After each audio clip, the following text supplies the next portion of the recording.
Yes, a very good evening, guys. In this session, we'll be starting with a last day revision of depreciation chapter. All right. So, what do you mean by depreciation? Depreciation is nothing but simply spreading of the asset's cost over its useful life, so that in the year of accounting we only have the cost of the asset that pertains to that year. It is in sync with the matching concept of accounts. So, if we are making the account for a particular year, we will only need that year's revenue and we will only need that year's cost. The asset's life is more than 5 years or 5 or 8 or 10 years, as the case is. We cannot have the 10 years cost only in the first year of purchase. That is why we spread the asset's cost over its useful life, and that spreading or that allocation is called as depreciation. Having said that, there are many methods to charge depreciation. Starting off from the first method. The first method is the SLM method, the most simple of all the methods. The asset's cost is simply spread equally over its useful life. That is cost minus scrap, depreciable amount, the whole upon the life of the asset, and that will give me my annual charge of depreciation. In SLM method, the asset's cost is zero after the end of its useful life. So the books will not have the asset value in the asset side, but the physical asset will still be existing in your office or machine, in your godown, as the case is. Second method is the written down value method. Here the depreciation charge or the depreciation percentage is applied on the book value of the asset or the written down value of the asset. This is the formula for finding the depreciation rate, but obviously we don't use this formula much, so it is simply for data. The rate of depre will always be given. Just ensure that you guys charge depreciation on the WDV and not on the assets cost. Depre on the assets cost is only in the SLM method. Moving on, sum of the years of digits method. The depreciation every year will be the depreciable value, it is cost minus scrap, the whole into remaining life. Remaining life will be including the current year, and you will divide by the sum of the digits of the life. So if the life of the asset is 10 years, so it's 10 plus 9 plus 8 up to 1, and this denominator will remain constant every year. Alright, the numerator will keep on changing depending on the useful life, including the current year. Then we have the annuity method. This method also includes the interest cost in the depreciation, and the way you find the depreciable amount every year is the assets cost into my annuity factor. This will be given to us in the question. Whatever is this amount, that is the asset cost into annuity factor, this will remain the fixed depreciation every year. How do we present this method? We first buy the asset, so that becomes asset account debit to bank. Then we will charge interest on the opening balance. Then we have the fixed depreciation that we have found out from this formula, and the balancing figure is simply the balance carried down. When this balance is brought down, that is to balance brought down, say the amount is ABC as the case is, this amount of interest will be charged on this amount of opening balance. 5%, 2%, 3% data will be given to us. This is an interest charge, and then the depre will be coming, that is fixed every year, and you keep on doing this till the end of the useful life of the asset. So to balance brought down, charge interest on the balance, then you charge depreciation, and balancing figure you keep on carrying down and bringing down every year till the end of the useful life. Then we have sinking fund method. These entries are going to be passed in the first year. So first entry will be a depre account debit to sinking fund. In sinking fund method, the depre is not transferred to the asset, nor it is transferred to provision for depreciation. We transfer it to a sinking fund because of this method. That's the first entry every year. Then whatever is the amount of depreciation, you are going to buy investments out of that, and this is the entry for buying investments from the amount of depreciation. So depre account debit to fund, and then investment. So okay, this is a cost, this is a fund, This is my asset being investment, and this is obviously cash lost, cash going out to buy the investment. These entries will come in the first year. Note that you will not receive interest in the first year because you have invested this amount at the end of the year. So you will start getting interest on this investment at the end of year 2. Now moving on, what are the set of entries that need to be passed in the subsequent years or going forward? So these are my entries in the subsequent year. First entry will be for receiving interest, that is bank account debit because money is coming in, and interest on SF investment. So this is not investment sold, it is interest received. So this is my income being nominal is credited. So bank account debit to sinking fund, bank account debit to interest on sinking fund investment, and this is transferred to sinking fund account because whatever pertains to sinking fund, so if investment is made out of sinking fund, the interest should also be credited to sinking fund.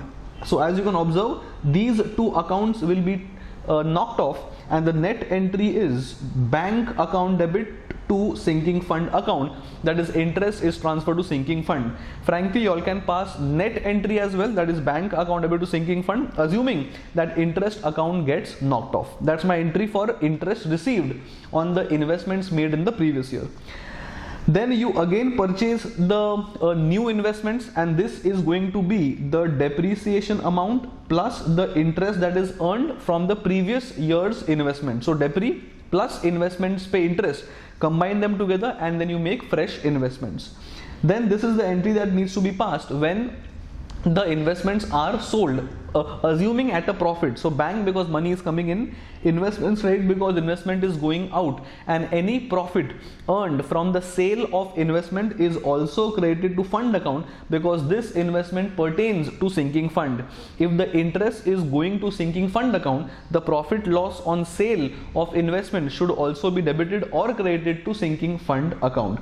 Then last entry, whatever is the balance which is pertaining in the sinking fund account, that is transferred to general reserve because that is how the accounting is done as per sinking fund method. At the end of the useful life, the asset value is also transferred to sinking fund, that is sinking fund account debit to asset. That is because we are going to transfer or we are going to sell the asset, so asset is also coming to sinking fund, and sinking fund will have the assets cost, sinking fund will have the debris which is accumulated, and the sinking fund will also have the cash received on the sale of the asset. Balancing figure is going to be the profit or loss on the entire assets transactions. So these are my entries that needs to come in the subsequent years as per sinking fund method. Please note that the investments which are made every year, the value of investments will keep on increasing because every year you will also keep on getting the interest from the previous year's investments. So the amount of investment is always depreciation plus any interest received.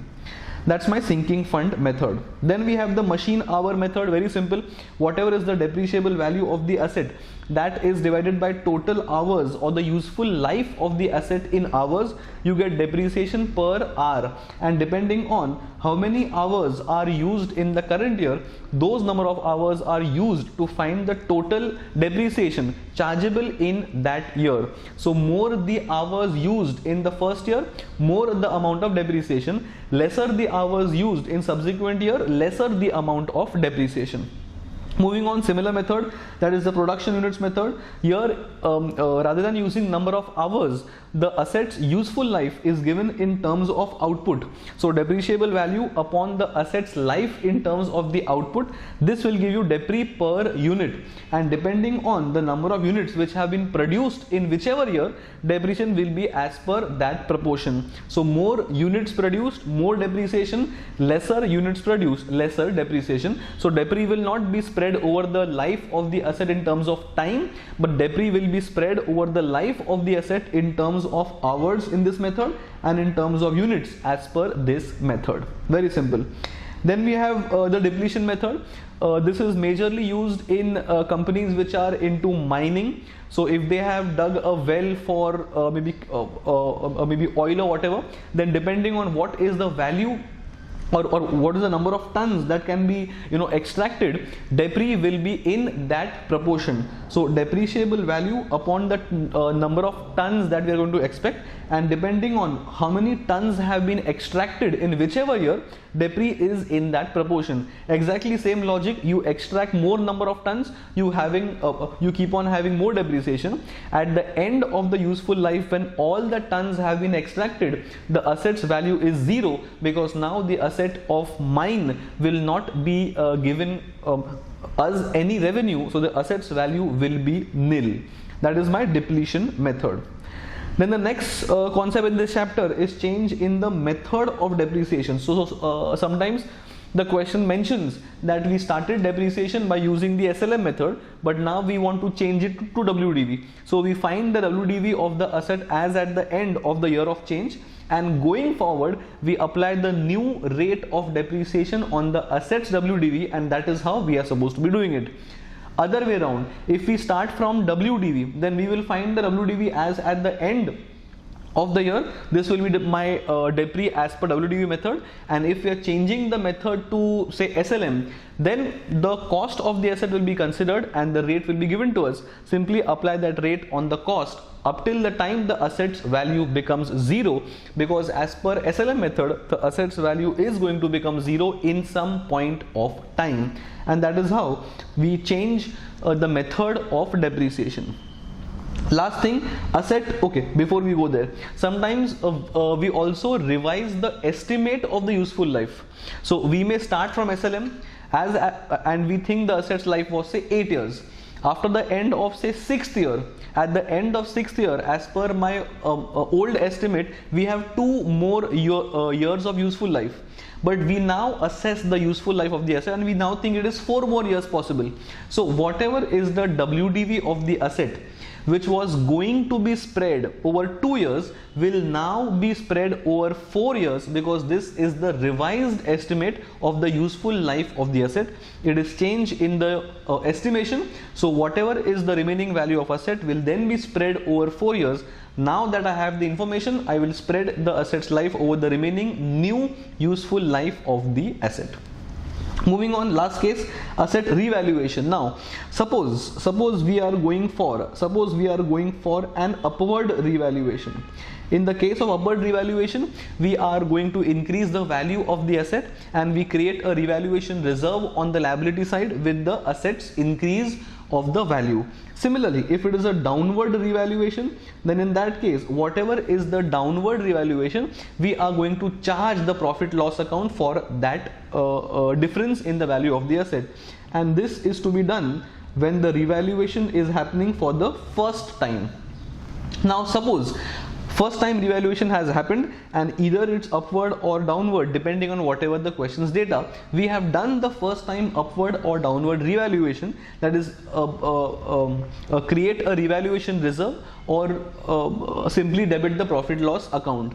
Now suppose we are going for subsequent revaluation.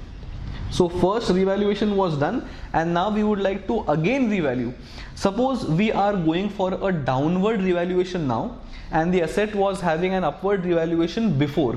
So whatever is the downward revaluation, say, okay, let's use numbers. Suppose we had done an upward revaluation of rupees 1 lakh. So we will be having a revaluation reserve of rupees 1 lakh in balance sheet. And after some years, we now feel the value of the asset should be devalued or coming down by say 60,000. So this 60,000 in normal cases would have gone to P&L. But if this is a subsequent revaluation, then we are going to use 60,000 from the value of 1 lakh which was previously revalued. So if it is subsequent revaluation, we will first use the revaluation reserve and only then we will check whether profit loss impact is required or not. One more example. Suppose we think that the downward revaluation is rupees 1,30,000. So what we'll do is out of 1,30,000, 1 lakh will be used from the revaluation reserve and the balance 30,000 will be transferred to profit loss as a downward revaluation. So revaluation accounting depends on first time revaluation or subsequent revaluation. If it's a first time revaluation, very simple, create a revaluation reserve in case of upward revaluation and simply go to profit loss account in case of downward revaluation. In case of subsequent revaluation, which is downward, then in that case first you need to use the revaluation reserve and only the difference will go to profit loss account. Alright, this was a quick run through or a quick refreshing time for depreciation as a chapter. We will now move on to the next chapter for revision, that is sale on approval or return basis. One more very simple and small chapter. Alright, but people tend to ignore this chapter because it is very simple and small, but in case it comes in the exam, it is very scoring. So please do not ignore such easy marks. Alright, so what is this about? This is a special transaction when goods are sent to customers, and goods will be considered as sale only when they have approved these goods. For example, I will sell 100 cartons of pens or pencils, as the case is one of my customers. He has the right to return all the containers, the cartons as the case is, or keep some and return some. Whatever cartons have come back as return, they will not be considered as sale. Sale happens only when he has approved the cartons, and he will have some amount of time, 10 days, 12 days, 15 days for approval. Generally, if approval is not received, or any yes or any no has not received from the customers in these 10 or 12 days period, it is deemed or assumed to be a sale. This is the transactions of sale or return basis, and my job in this chapter is to do the accounting for such special transactions. Moving on, the accounting depends on the number of transactions the person is having every year of this type. So if it is done on a casual basis, or the number of transactions are very few, then in that case we treat them as sales as and when the goods are sent. I have mentioned the fact that goods are sold or goods are to be considered as sales only when approval has been received. But since the transactions are very few, I take them as sales as and when the goods are sent. Moving on, if the customer has given some goods back to us as we don't want, or I am not approving these as sales, then in that case we will have to reverse the entry because the goods have returned back to us. Moving on, if those 10 days or 12 days period is still not over, as at the end of the accounting year, then as per conservatism we will again have to reverse the entry, because as per conservatism something has to be booked as income only when there is 100% certainty. If 10 days approval period is still not over on 31st of March, he still has the right to return some goods. So as per conservatism, we will assume that he will return the goods and we reverse the entry. However, once the entry is reversed, we have to also add to my closing stock, because these are not sales. And if something is not sales, then my job is to include those goods in my stock. However, important that we have to include them at cost by subtracting the margin from the sale value. The question will generally give us the sale value, so we will subtract the margin and we will add them in my stock at cost. An additional entry has to be passed, that is closing stock account debit to trading, to include them in my stock. Moving on, if the transactions are a little frequent in nature, that is more than casual. Now casual hai or frequent hai, that is not defined by the ICAI that these are casual or these are frequent. A sufficient judgment is required depending on the transactions in your company. So in case of a little more transactions, frequent transactions, you maintain data. One column will be for goods sent. So how many goods have been sent, which is the customer which have been sent the goods. These details are mentioned in the first column. If some goods are coming back from the customer as we do not want the goods, they don't want the goods, then in that case we enter the goods returned in the second column. If some goods have been approved, then that will be entered in the books third column, and whatever is the closing balance, that will be in the last column. For example, 100 goods were sent, maybe 30 have been returned, maybe 25 have been approved, and whatever is the balance, I think appears to be 45, they are neither approved nor returned. I will maintain this data, and I will only enter as sales the goods which have been approved. So I will go in my books of accounts only to pass entry for this column, that therefore I will include sales only when the goods have been approved. That is the method in case the goods, the transactions are a little frequent compared to only casual. Last category, in this case we have numerous transactions. So we have many transactions where goods are sent on approval or return basis. Then in this case, what do? We first maintain something called as a memorandum book, and this is more like a rough book. Memorandum means rough. We maintain a rough book. What we do is we debit the customer. We debit the customer when the goods are sent, and we credit sale or return ledger. This is a rough book, so this entry is going to have no impact in our fair or final books of accounts. We pass this entry in the rough book. Then when the goods are returned, as not approved, so customer says we do not want these goods, we will obviously reverse the entry because these are not sales and I had passed a sales entry in my rough book. This is also happening in the rough book, and this is also happening in the rough book, which means now the rough book has reversed the entry which I had originally passed. The balance has become 0. So when goods are sent, go in rough book, pass sales entry in rough book. When goods are returned, pass reversal entry in rough book. We have still not entered anything in the fair book because everything has come back assumption. Now when the goods are approved, this was to be done when the goods are not approved.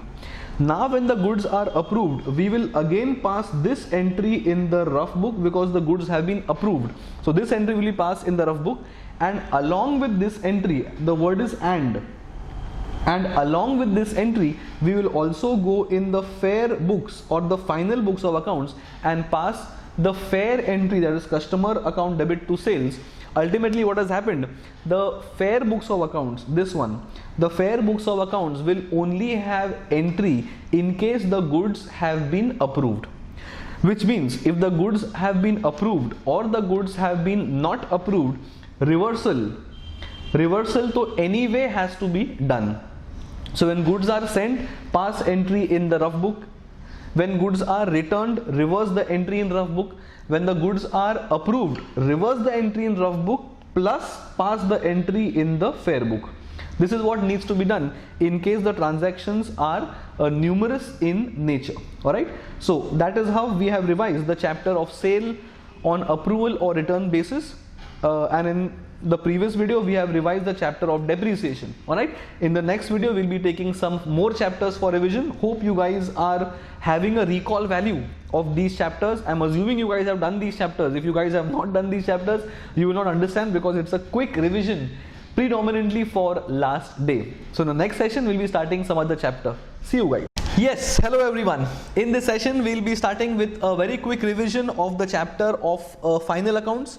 काफ़ी important chapter है in your CA foundation syllabus. You must have done this in your 11th and 12th, so it is not something new that you guys are learning, but still let us start quickly with the revision. Now the main objective in this chapter, we always start with the main objective. The main objective here, obviously you guys know, is to find out the profit or loss for a sole trader as at the end of a particular period. Generally the period is 1 year. So अपना objective है to find the profits and to find the statement of affairs as at the end of a particular period. That's the balance sheet. So we make the trading profit loss account.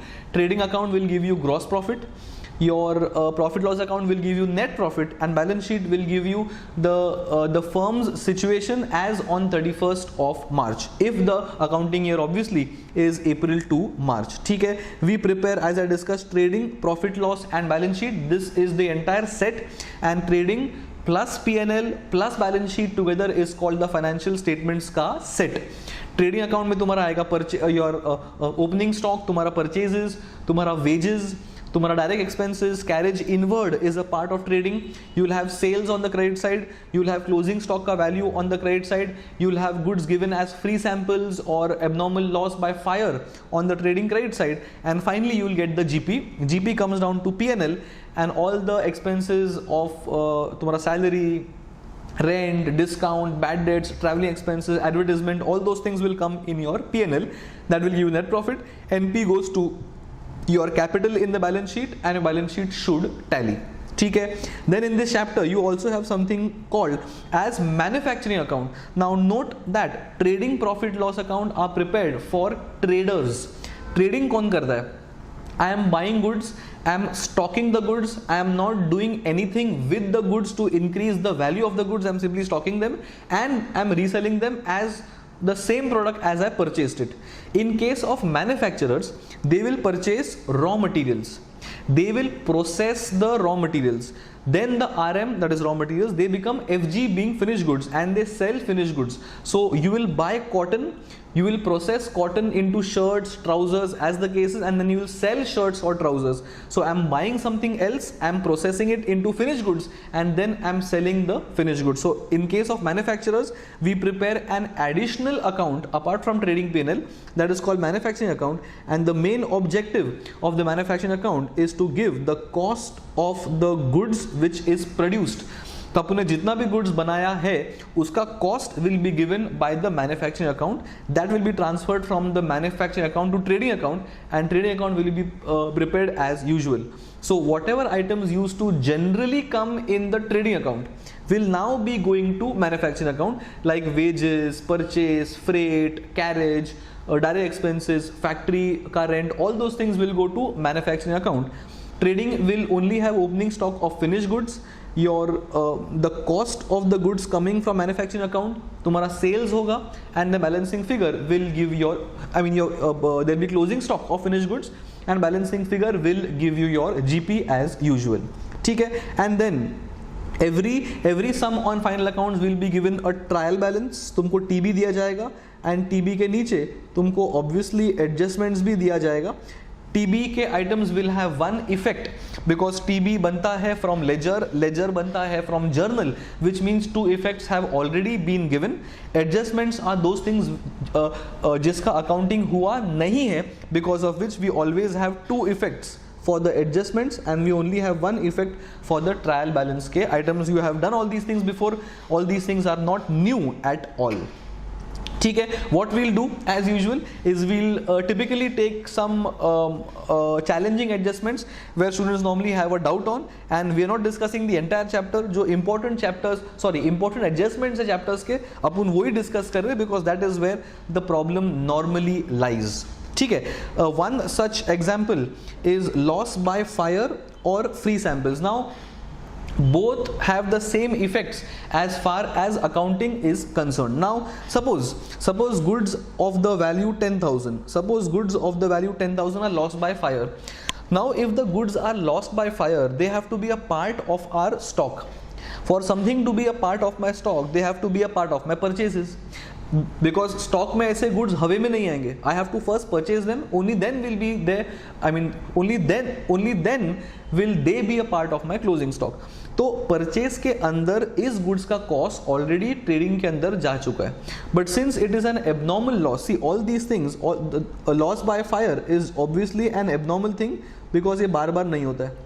And since this is abnormal in nature, I would not like any abnormal thing to impact my GP, so it is my job to remove it from the trading account, and that is why this is going to be credited in the trading account, because इसका cost already purchase के अंदर होगा, मुझे एक cost निकालना है, so one effect is remove from trading by crediting the trading. But since ये loss है, it should be in the books of accounts. So what I do is second effect is 10,000 is going to go to the debit side of my profit loss account. This is how I account for a loss. So ultimately what I'm doing is I'm transferring the loss or the cost from the trading account to the profit and loss account. Trading से निकाल रहा हूँ by crediting trading, and profit loss में डाल रहा हूँ by debiting profit loss. ये basic adjustment है. Same thing will also be done for free samples, because free samples is going to reduce my GP, but I don't want that. So free samples is also remove from trading and put to P&L, because it is a business cost, it is not something that should impact my gross profit. ठीक है. Now the second thing is out of 10,000 suppose 3,000 अपने को insurance claim मिल गया in case of abnormal loss. This 3,000 will go on the P&L credit side as by insurance claim. One accounting treatment is post 10,000 on the P&L debit and post 3,000 on the P&L credit. The other effect is 10 and 3 को knock off करके will simply post net 7,000 in the profit loss account. But in no situation you get I mean the insurance claim तुमको मिलता है कि नहीं मिलता है. In no situation will the credit to trading change. 10,000 is going to be credited to trading come what में. वो insurance claim मिला तो भी 10,000, वो इंश्योरेंस क्लेम नहीं मिला तो भी 10,000. तो इंश्योरेंस क्लेम क्या इफेक्ट कर रहा है? It is only impacting the amount of 10,000 being debited to profit loss account, that is only going to be impacted with 3,000. And 3,000 का सेकंड इम्पैक्ट क्या है? This amount of 3,000 goes to balance sheet on the asset side as amount receivable from the insurance company. Clear? So trading credit, P&L debit, अगर claim मिलता है तो P&L credit. Second effect is my balance sheet asset side as insurance claim receivable, or you can knock off the amount of claim from the net or from the gross amount that you debit to P&L and show net debit to P&L as 10,000 minus 3,000 in this example. Simple. ठीक है, आगे बढ़ेंगे. Rent और insurance paid for 15 months. Now suppose I have paid an amount of 15,000 in the trial balance. Now suppose 15,000 is paid, the amount of 15,000 will definitely be a part of my trial balance. Now we are preparing the books for 1 year. 1 year obviously contains of 12 months. तो अपने को 12 months का खर्चा profit loss में डालना चाहिए. The fact that 15,000 is for 15 months means obviously 12 months का होना चाहिए 12,000, which means 3,000 is paid in excess for the next year का 3 months. So this 3,000 appears to be prepaid. The effect of prepaid is less from P&L, that is 15,000 minus 3,000, and this 3,000 will come in the balance sheet asset side as prepaid expense. Question will not tell कि prepaid कितना है ढूंढो.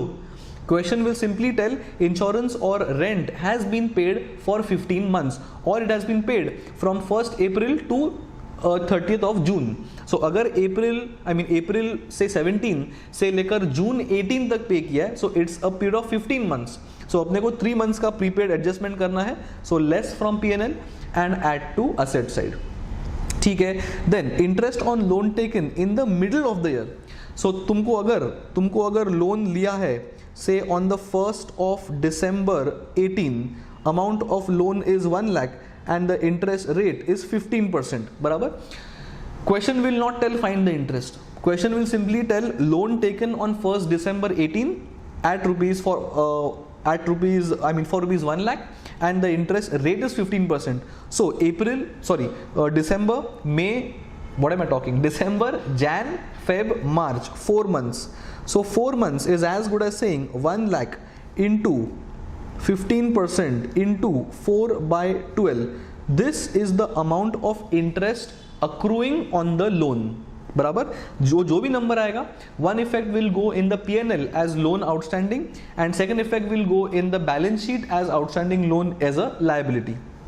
अगर a part of this loan is already paid, then my total amount due has to be compared to the amount of interest paid in the trial balance and the balancing figure is only going to be a outstanding का adjustment. So अगर 15,000 का 1/3 is 5,000. Okay, so if 5,000 is the amount due, I think 15,000 is for the entire year.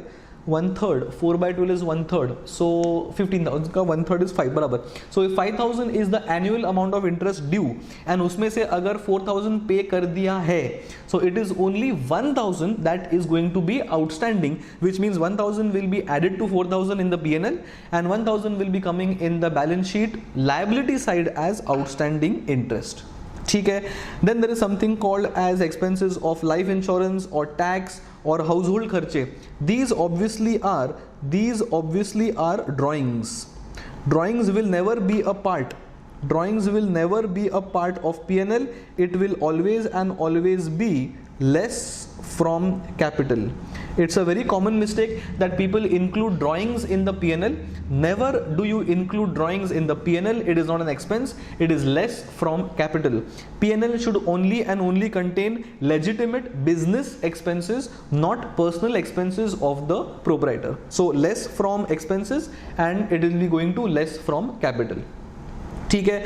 Then we have outstanding expenses, adjustment and TB. Now, if the outstanding expenses are given as a part of adjustment, then in that case you give two effects as usual. One effect is add to expense. Second effect is balance sheet liability side, normal. But if outstanding expenses are given in the TB, that means these are already a part of the expense. So all you have to give is one effect, and the one effect is going to be in the balance sheet only as outstanding expense. अगर outstanding expense TB में है तो उसका एक ही effect आएगा in the balance sheet. अगर outstanding expenses are in adjustment, only then will you have two effects of add to expense, which means outstanding expenses in the trial balance will not be added to expense in the P&L because that is already added, क्योंकि TB के अंदर है. उसका एक ही effect जाएगा in the balance sheet, and that is outstanding expense. A typical like a typical mistake people do out here is वो दोनों इफेक्ट दे देते, that is duplication of an expense. वो नहीं करना है अपने को, ठीक है. Then you have bad debt provisioning, तुम्हारा favourite. So you guys must have probably learned how to do bad debts ka adjustment in 11th and 12th using a formula of old, new, old, something. But that can be remembered, that is fine. But that is not a correct way of knowing a concept.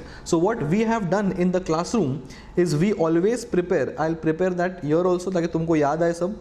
We always prepare a ledger, and that ledger is or provision for bad debts account. So this is how we have prepared in all the sums that we have done in our classroom. So this is a provision for bad debts account. What we do is there are 4 or 5 steps. The first step is always write the opening balance. So we have by balance carried down. This will be always given in the trial balance. Whatever is the provision for bad debts in the TB, that is always opening. So for example, opening provision is 10,000. What is the meaning of 10,000? This is what we thought last year कि ये साल bad debts होगा, तो अपन ने उसके against provision किया है, ठीक है. Now step number 2 is find the bad debts in the trial balance. You will find some bad debts, that is 2 bad debts. Maybe amount is 11,000. So we had done a provisioning of 10,000 last year, but uske against bad debts who are 11,000 in the current year. So knock off that 11,000 from the opening balance of 10,000. Here hoga step number 2. Suppose bad debts are also given in the adjustments. Those are new or additional bad debts. Those bad debts, okay, this bad debt is coming from the trial balance. Those additional bad debts will obviously be in the adjustments. Suppose that is say 3,000. Now this 3,000 will also have a second effect of being subtracted from the amount of debtors. This will be less from debtors. Note that the first bad debts of 11,000, that will not be subtracted from debtors because that is coming in the TB. वो debtors से already subtract कर दिया होगा, बराबर. The new bad debts is given in the adjustments, मतलब debtors से subtract नहीं किया है. So it is my job to subtract 3,000 from debtors. That's my step number 3. First step was opening balance. Second step was TB के bad debts. Third step was adjustment के bad debts, and also adjust 3,000 from the debtors. And the last step is to balance carried down, brought down नहीं, to balance carried down. This is going to be new debtors into maybe 5%. तुमको ये rate दिया होगा in the adjustment that we need to provide 5% on debtors. This value of debtors will be the value of debtors after subtracting this 3,000. 3,000 adjust करने के बाद whatever is the new value of debtors, that value of debtors into 5% example can be the closing balance. For example, if the value of debtors is say 15, let's take a bigger number. If the value of debtors given in the trial balance is say 53,000, This 53,000 is the normal balance, minus 3,000 is what we have done after adjusting this 3,000, and that into 5% appears to be 2,500 in my example. And ये सब करने के बाद whatever is the balancing figure, that is going to go in the profit loss account as provision for bad debts. And this number, ये जो number अपने को finally मिला है, this number will only and only be a part of my profit loss account. No need to adjust this number for anything, because this number has already been adjusted for the opening provision, it has been adjusted for the old bad debts, it has been adjusted for the new bad debts, it's been adjusted for the closing provision as well, and this is the only figure, ये वाला, which will appear in the profit loss account as to provision for bad debts.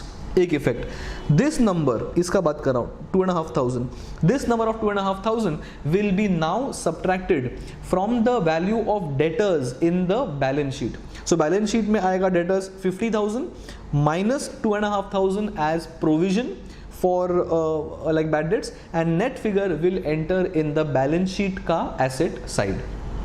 ठीक है, first step opening balance, then TB के bad debts, then adjustment के bad debts, don't forget to subtract 3,000 from the debtors, then new debtors value के ऊपर closing provision, and balancing figure is what goes to profit loss account directly. No need to adjust this figure for anything. We have solved a couple of questions in our classroom sessions, so this should not be a difficulty now.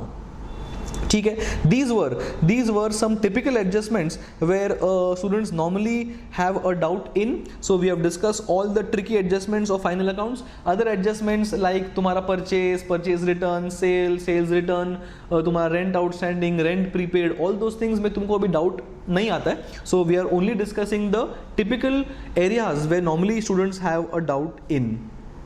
ठीक है, ये अपना हो गया chapter का first part, that is final accounts of a sole trader. Now chapter second part is your manufacturing account, and normal this is only for manufacturers or people who or say business guys who are producing goods. So a manufacturing account का main objective क्या है? As I said, the main objective is to give the cost of goods produced, which means उसका contents क्या क्या है? This will have opening stock obviously of raw materials.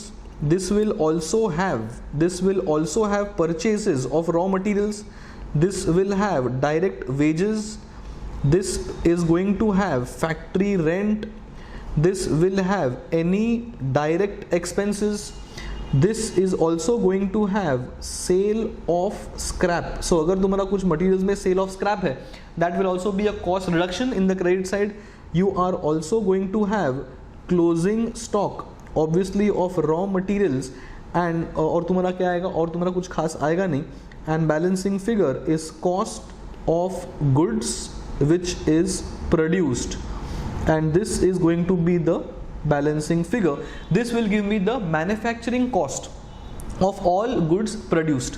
Note that यहाँ पे तुम्हारा opening stock of RM है, purchase of RM है, and closing stock of RM है. That is net effect is RM consumed. Finished goods का कोई भी चीज़ यहाँ पे नहीं आएगा. Then comes to trading account. You will have opening stock, लेकिन this will be finished goods. Then we have two manufacturing account with the cost of goods produced. जो अपना यही है. Whatever balancing figure we get from the manufacturing account, that is transferred to the trading account as by cost of goods produced. यहाँ since trading account will pertain to finished goods, यहाँ तुम्हारा आएगा sales as usual, यहाँ तुम्हारा आएगा by closing stock लेकिन of finished goods, and the balancing figure obviously this will give me GP as usual, and then the sum continues as usual. GP is transferred to your P&L account. From the P&L account we'll get the net profit. Net profit goes to capital account, and the things continue as usual final accounts. So manufacturing account, this account is the only new thing that needs to be done in case of manufacturers. ठीक है, so these are the typical contents of a manufacturing account. Never include anything pertaining to sales in the manufacturing account. This will only and only be a part, this will only be your contents of raw materials. अगर तुम्हारा WIP है तो तुम्हारा यहाँ पे opening WIP भी आ सकता है, and तुम्हारा यहाँ पे क्लोजिंग WIP भी आ सकता है, work in progress. The same logic of having opening stock and closing stock in the manufacturing account, the same logic is for work in progress. ठीक है. सो these are the contents of manufacturing account. The main objective is find the cost of goods manufactured which are transferred to the trading account here, and then your normal sum proceeds as usual. ठीक है. This is what has been discussed for final accounts. Hope all the difficult adjustments have been covered. If if in case you guys have any doubts, feel free to ask me. And I have covered majorly all the tricky adjustments in final account. So this should be helpful, is what I think, for last day revision. All right. So in the next session we'll be starting with some other chapter. उसका revision करेंगे and उसका important adjustment discuss करेंगे as we are discussing in the series of videos. All right. See you guys. Bye bye. Good morning everyone. We'll quickly start with the revision of non-profit organization. It's a last day revision, so I hope you guys have gone through, or at least you guys are thorough with the chapter, so that last day revision can go very quickly. Alright, so in this chapter the main objective is to do the final accounts, or finding out the profit which is called the surplus or deficit in case of an NPO. In case of NPO, the main objective is not making profits but to serve a certain section of the society. Example can be education, hospital, schools, colleges, etc., etc. Alright, so in this chapter we may be asked to prepare a receipts and payment account. This is exactly like a cash book. You have an opening cash, you have cash receipts, then you have a closing cash, and you have cash payments. It is exactly like a cash book, having all the cash inflows and cash outflows. Cash can pertain to current year, next year, previous year. The cash can pertain to capex, opex, as the case is. All cash inflows and all cash outflows should be a part of receipts and payments account. Then you have something called as income and expenditure account. This is more like the profit loss account. It works exactly on the principles of profit loss account. Though there is no trading account, it is simply all the expenses, all the income is merged into one account, that is called the income expenditure account. All right. Then you have the balance sheet, so that you get to know the statement of affairs of a NPO. All right. These three things is what are commonly to be done while finalizing the books of accounts of a non-profit organization. Then coming to the main aspect of the chapter, is something called as subscription revenue. Now, since the main objective of an NPO is not to earn profits, there is no sales in case of an NPO. The main source of income in case of an NPO or a club or an education institute is nothing but members subscription. So you have to find the amount that is due in the current year as far as subscription revenue is concerned on the on accrual concept. How do we do that? We always start from subscriptions received. The subscriptions received can be of current year, it can be of the previous outstanding, it can be advance, as the case is. Since my job is to find the subscription revenue, I need to have the subscriptions accrual. So if subscriptions pertain to previous year, if they pertain to the next year, I may have to exclude that, because my job is to find the current year's subscription revenue. So how the adjustments take place? First, I have to add the outstanding subscriptions in the end, exactly same like my debtors. If a sale has been made, for example, then even though money is not received, it's a part of sales, it's a part of trading account, it's a part of profits. Similarly, if an amount of subscription is due but it has not been paid, it is outstanding. If any current year subscription is outstanding, it should be a part of my revenue. The received content does not contain that. That is why you add the outstanding subscription which is outstanding at the end of the year. Similarly, if some subscription is outstanding in the beginning, this will be received in the current year, but the fact that it's outstanding in the beginning, it means it pertains to the previous year. Previous year's subscription will be a part of the previous year's subscription revenue, so I should exclude that from the current amount, because current cash will include previous year's subscription, which is wrong. That is why you negate or subtract outstanding subscription in the beginning. Similarly, if I have received some advance in the beginning, that means it will pertain to current year. year, but I must have received that in the previous year, so it is not a part of current cash inflow. I need to make it a part of current revenue. That is why I will add the advance subscription in the beginning. Similarly, if somebody has paid next year's subscription, it should be a part of next year's income. That is why I exclude the advance in the end, and that is how you get the accrued subscription. And this amount is what actually enters in the outer column of the income side of the income expenditure account. Alright, we have done many sums, we have taken all the categories of, we have solved all categories of adjustments in this, in our classroom section. So this is how it works out. Then in certain cases, if we are doing NPO for, or we are doing final accounts NPO for say hospital, then in that case an adjustment is very common, that is consumption of medicines.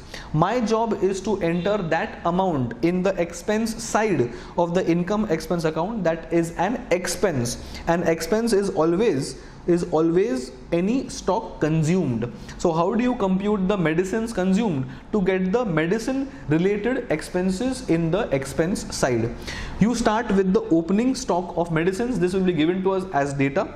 Then you add the purchases in the current year, and then you subtract the closing stock, opening plus purchase minus closing stock, exactly in sync with raw materials when we do your trading or manufacturing accounts. Opening stock of materials plus purchase of materials minus closing stock or unconsumed materials is materials consumed. I am simply replacing materials with medicines because my job is to find medicines consumed, and this consumed amount enters the expense side of the income expense account, opening plus purchase minus closing. Now there could be a small adjustment in this. Sometimes this amount of purchases is not given to us directly. So we may have to find the amount of purchases, and we will have to make a ledger or this format to find the amount of purchases. So medicines purchase, how do we find out? Imagine a ledger of creditors of medicines. I'll simply make a small ledger for understanding. This is a ledger that is creditors for medicines. You always start from opening balance, you have closing balance, and you have the payments, and the balancing figure is the amount of purchase. Either you make a ledger or you follow this format. The format goes like this: you start from outstanding, you start from paid to creditors, that is this amount. Alright, from paid to creditors I will add outstanding in the end, that is this amount. From that you subtract the opening balance of creditors, that is this amount, and balancing figure obviously is going to be the amount of medicines purchase, and this amount of medicines purchase is going to enter this format, and that is how you will get the medicines consumed data. So we have done a couple of sums. Maybe when we have done the RTP of NPO, there was a couple of sums using this data. So we have done that in the classroom section. You can refer that. This is how you compute the medicines consumed adjustment. Either make a either make a creditors ledger like this, or you simply solve with a format like this. Makes no difference. The final answer will always be the same. Please note, amount paid for, or amount paid towards the creditors for medicines is not purchases. They are simply payments. This amount is going to be the amount of medicines purchased. So people normally get confused. Once they see payments made to creditors, they feel it is the amount of purchases. But this may or may not be the case because of the existence of opening closing balances. They have to be balanced, and balancing figure will be the amount of purchases, and this purchases will be then used here for the amount of consumption that needs to go in the expense side of the income expense account. Then the other costs and income. So as far as other costs and income goes, like my normal traveling expense, salaries, rent, advertisement expenses, all those adjustments are exactly same like final accounts, because ultimately we are doing final accounts, just that we are doing final accounts for an NPO and not a sole trader or a manufacturing concern. So whatever adjustments or whatever conceptual adjustments are coming or in the final accounts of a sole trader, all those things will come in the NPO adjustments as well. So all other things will remain exactly in sync with the final accounts concept. So add closing outstanding, less closing prepaid, all those things which comes in final accounts will also come in NPO final accounts, just that we don't make a profit loss account, we make an income expense account. Lastly, the balancing figure in the income expense account will not be called profit or loss, it will be called surplus or deficit. Surplus goes to balance sheet, add to capital, exactly like profit. Deficit goes to balance sheet, less from capital, exactly like loss. So profit and loss is named surplus and deficit respectively. All other things will remain the same. All the balance sheet adjustments like depreciation, like prepaid, interest on loan, all those things which we normally used to do in final accounts will come exactly the same in NPO. The only new thing to be learned in NPO is subscription, which we have discussed, and the consumption of medicines. And okay, medicines can be replaced by stationery also. So stationery consumed will be opening stationery plus purchase of stationery minus closing stock of stationery, and creditors for medicines will be replaced by creditors for stationery. So anything can be replaced, concept will remain the same. These things are new which has been discussed. Other things are exactly same like final accounts, so we will not discuss them in detail. And that is how we have revised the chapter of non-profit organization. In the next video, we'll be revising something else. Alright, see you guys. Bye-bye. With a very quick revision of partnership accounts, it's more like a last day revision for this chapter in CA Foundation. Very important chapter, so let us not waste time and let us directly start the revision. So the main objective in this chapter is to do the accounting for the event of partnership, the event of admission or retirement or death or change in the firm's PSR. Alright, that's my main objective. So objective is not to do the final accounts or to find the profits for a particular period. It is only for doing the accounting for the event of admission, retirement, death or a change in the firm's constitution, being the PSR. Okay? So there are many parts and subparts in this chapter. The first part in the chapter is a simple introduction to the partnership account. So it is a little different from the final accounts of a sole trader, and so this part of the chapter deals more with profit loss appropriation account, that is different as compared to a sole trader, and it talks about interest on partners' capital, interest on partners' drawings, interest on loans, etc., etc. So it says that if there is no agreement between the partners, in that case there will be no interest to be paid to partners' capital, because agreement has to mention specifically that interest has to be given to partners. Only then will the interest be payable to the partners on their capitals. Also, if there is no agreement, then a 6% interest on loan will be paid by the firm to the partners, but this has to be a loan. Alright, if there is no agreement, then the partners will share profits and losses in equal proportion. The partnership agreement has to mention a particular PSR for the partners to share the profits in that respective PSR. If there is no agreement, then the partners share it equally. Then there is no remuneration to be paid to any partners if the agreement does not exist. If the agreement mentions that partner A, partner B, partner C, as the cases, are going to get X remuneration or Y remuneration, only then will the remuneration be paid to the respective partners. Then talking about the profit loss appropriation account, how does the profit loss appropriation account look like? So profit loss appropriation account is nothing but a simple extension of the profit loss account. Whatever things comes in the profit loss account, The same purpose is for profit loss appropriation account. Profit loss appropriation account is also going to give us the profits only. So profit loss appropriation account is a simple extension of profit loss account, just that the expenses which are pertaining to the partners find place in the profit loss appropriation account. For example, if there is a rent paid, or it is some station expenses paid, this is not pertaining to the partners, it is pertaining to outsiders being the vendors. Those expenses are going to appear in the profit loss account.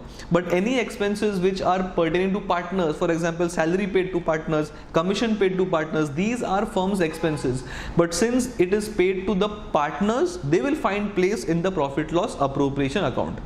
Other things that come in profit loss appropriation account is the interest on partners' capital. Whatever interest the firm pays to the partners, keep in mind it is the income for the partners. It is an expense for the firm, so it should come in profit loss account. But since it is pertaining to partners, it will come in the profit loss appropriation account. Similarly, salary to partner, commission to partner, all these are simple. Remuneration paid to partners, these are expenses pertaining to partners, will come in the appropriation account. Similarly, there is something called as transfer to reserves. The partners may decide internally that every year 30% profits or 40% profits will be a part of the firm only. That means they cannot be withdrawn. In that case, the firm will appropriate 30% profits from the profit loss appropriation account and keep it to a fund. These profits cannot be withdrawn. The remaining partners are open to the the remaining profits are open to the partners for their withdrawal. Similarly, the interest on partners' drawings, whatever drawings the partners have made, if there is a clause in the agreement that the partners will have to pay interest to the firm, then on those drawings the partners will pay interest to the firm. It is the firm's income, because of which it comes on the credit side, and since it's pertaining to partners, it will come in the appropriation account. And obviously whatever is the profit that we earn, the firm earns, that profits will flow in the profit loss appropriation account, and the balancing figure will ultimately be transferred to the balance sheet, but before that it goes to partners capital account in their respective PSR, and from the partners cap account it will come in the balance sheet. This is how the profit loss appropriation account looks like. Please take care that drawings are not a part of profit loss account, or it is not a part of the appropriation account as well. The entry for drawings is drawings account debit to cash, and drawings is transferred to partners capital. Common mistake people do is that they transfer drawings to profit loss appropriation account, or they transfer drawings to profit loss. Keep in mind the interest on drawings comes in the appropriation, the drawings do not. Drawings are directly transferred to capital account. Then we also talk about the types of capital, that is fixed capital and fluctuating capital. In the case of fixed capital, we maintain one more account, that is the current account. All the transactions, all the entries that pertain to capital account will now be transferred to current account, and the capital account will only and only show the partner's capital, because of which the amount remains fixed, and that's called fixed capital. In case of fluctuating capital, all transactions pertaining to partners capital are transferred to partners capital account, because of which it keeps on fluctuating, and that the balance keeps on fluctuating, and that is why it is called the fluctuating capital. These were all the important things in the first part of this chapter, being introduction to partnership. In the chapter's second part, that is goodwill, in chapter second part we discuss about the importance of goodwill and the way we compute goodwill, the methods to compute goodwill. Goodwill is nothing but the firm's reputation, and a self-generated goodwill is never computed, because there is no entry to be made in case a firm generates goodwill on their own. So entry or accounting impact will only come as far as the purchased goodwill is concerned, or goodwill which is adjusted among the partners capital during admission or retirement or death. Now, how do you compute goodwill? The first method is an average profit method. Within average profit method, it's either simple average or weighted average. In case of simple average, it is profit plus profit plus profit divided by 3, or number of years depending on the data given. So if there are 5 years, 5 years profit divided by 5, you will get the average profits. In case profits show a rising trend, or the question specifically mentions that the profits have to be computed as per weighted average, then in that case you have to compute the weighted average profits, in which case you have to assign weights to the profits. The weights will be 1 in 1, 2, 3, 4, 5, highest weight to the most recent profits. Sum of the products upon the sum of the weights will give us the weighted average profits. Then super profits. Super profit is nothing but the difference between the actual profits and the average profits. Alright, whatever is the difference, this is called the super profit. You may also be given something called as a normal rate of return, NRR. You have to apply NRR on the capital employed to get the average profit. Compare that to my actual profits. The difference is super profits. Super profits is not goodwill. Super profits into number of years will be the amount of goodwill. Then comes annuity method. In the case of annuity method, the super profit will be multiplied by the annuity factor. Annuity factor will be given to us in the question. So multiply super profit into annuity factor instead of number of years, and you get the super profit. You get the goodwill as per super profit method by the annuity sub method. Then we have the capitalization method. Here we compare the capital employed with the actual capital, or the average capital employed with the actual capital employed, and the difference is the amount of goodwill. The average capital employed is super profit into 100 upon NRR. This will give us the average profit. Average capital employed. Once we get the average capital employed, compare that to the actual capital employed, and the difference has to be goodwill, and that is how you compute goodwill as per the capitalization method.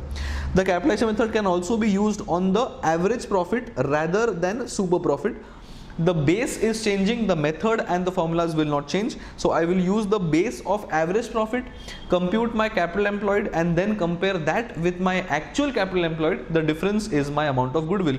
If my capital employed is less than the industry average, then the difference is the goodwill amount. Moving on, there's also something called as hidden goodwill. Sometimes the question will not give the goodwill directly. You will have to yourself find the hidden goodwill amount. How do you compute that? Partners capital into reciprocal. What do you mean by this? For example, if the new or the incoming partner share is say 1/5, that means the remaining partner share or the old partner share appears to be 4/5. Alright, so whatever is the partner's capital account, so that capital, the total capital into the reciprocal of the remaining partner's capital, that is in my example 1/5 is the new partner's PSR, that means 4/5 is the remaining share, that is 5/4 reciprocal. So capital into 5/4, this will give us how much capital should be of the firm. Then you compare that to the actual capital, that is total capital of A plus B plus C, assuming C is the incoming partner. So how much capital should be the case compared to the partner's share? Compare that to the actual capital, and the difference is going to be the amount of goodwill. This is how you compute hidden goodwill.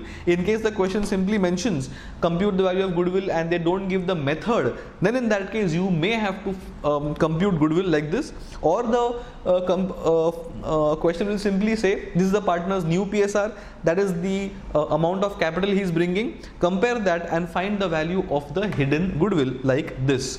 So the firm's capital into reciprocal of the remaining partners, compare that to the actual capital of the firm, and the balancing figure becomes the value of hidden goodwill. That is as far as goodwill computation is concerned. Then we have chapter's third part, that is admission of partner. So what is the flow of the things in which the sums have to be solved? First, you transfer the balance of the partner's capital in their respective capital accounts. Then you search for any existing reserves. These reserves pertain to the old partners. Therefore, it should go amongst the old partners in the old PSR, because these profits were earned when the incoming partner was not there. So they belong to the old partners. That's why transfer them to the partner's capital in the old PSR. Reval profit or reval losses will be given to us in the question. If there is If there is any increase in the value of the assets, that goes in my reval account credit side. If there is a fall in the value of the assets, it comes to reval account debit side. Balancing figure is reval profit or reval losses will go in the partners cap account in the old PSR, either on debit side if there is a loss, or on credit side if it is a gain. We have done that n number of times. Then we have to compute the value of goodwill by any of the methods or hidden goodwill as the case is, and goodwill is generally to be raised and written off. If nothing is mentioned, we always raise the amount of goodwill and write it off as well. Raise amongst the old partners in the old ratio, write off amongst the new partners in the new ratio. Please take care to raise the full amount of goodwill, not just the incoming partners share in goodwill. Full goodwill raise, full goodwill write off. Raise is the partners credit, write off is partners debit, knock it off, and balancing figure is the adjustment of goodwill amongst the partners capital. Then any assets and liability taken over. Sometimes the question mentions that some of the partners have taken over an asset or a liability. In that case, you have to debit or credit the partner's capital, and second effect will be in the value of the assets. The difference in the value of the assets will go in the reval account as profit or loss. For example, if a car is there whose value is 1 lakh and it is mentioned that a partner is taking the car at 1 lakh 20, so partner will be debited, one effect, car will be increased by 20,000, and this 20,000 will come in the profit in the reval account credit side, because 20 is the amount of gain in the value of the asset. Then sometimes the question mentions something called as a capital adjustment. It mentions that the closing capitals of all the partners should be in the new PSR. In this case, the to balance carried down, that row is finalized. So to balance carried down, the entire capital of the firm will be distributed in the PSR. That will go to respective partners in their respective shares, and the balancing figure, okay, normally the balancing figure is the partners balances of capitals, but if cap adjustment is given, then the closing capitals of the partners will already be coming in the partners capital account, and the balancing figure will be something else. This something else is to be adjusted amongst the cash bank of the firm or amongst the partners current account, depending on the question. Generally we adjust all these things in through cash account. So either cash is surplus, in which case partners will be paid off the cash.